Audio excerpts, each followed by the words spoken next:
And what he was doing was not an act of defiance or rebellion, because that church door was actually the local bulletin board.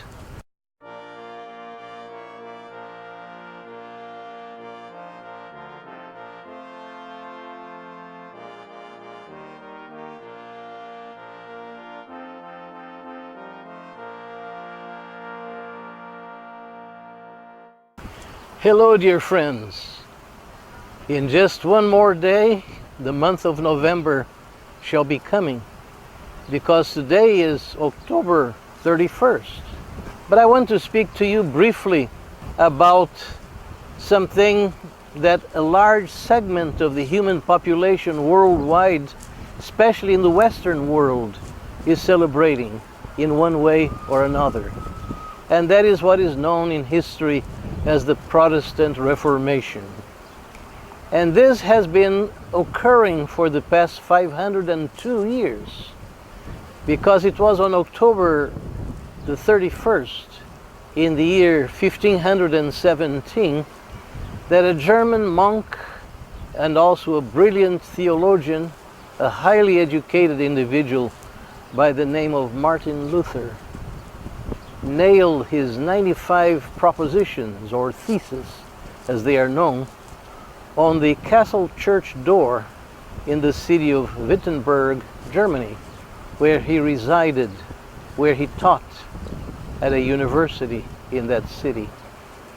And what he was doing was not an act of defiance or rebellion, because that church door was actually the local bulletin board where they recorded announcements of births and deaths and other special events.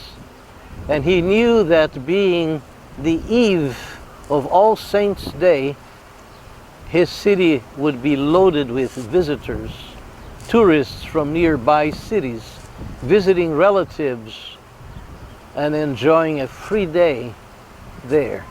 Obviously, they would see what he had written, which was nothing more and nothing less than an invitation for others to debate on issues that were literally dividing the Christian church, the medieval church. So he was, with great sincerity and with complete commitment to the truth of Holy Scripture, dealing with issues that are and continue to be very central to the Christian faith, especially those where deviations had already occurred and which he wanted to give others the opportunity to debate with him or with others or just among themselves in order to reach a solid conclusion which was fully founded in the truth of Holy Scripture.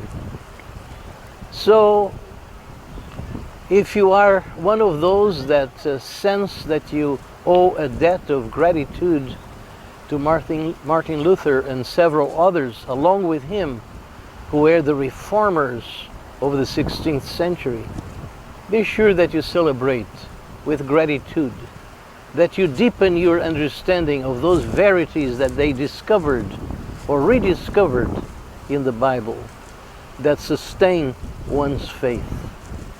That issue was not totally new to Martin Luther, because in a few centuries prior to him, similar voices were being raised on the very issues. The only problem is that those individuals perished as they were led to death. And Martin Luther, knowing that the same could happen to him, was nevertheless courageous in doing what he did, and God was able to protect him and to cause his brilliant work to proceed and to have roots that up to this very day continue to bear significant fruit. So blessings to you, and I trust that you are also someone who can be grateful for the faith that has been rediscovered anew and afresh in the pages of Holy Scripture, and sustained by other theologians that upheld the same verities for quite some time. Bye-bye.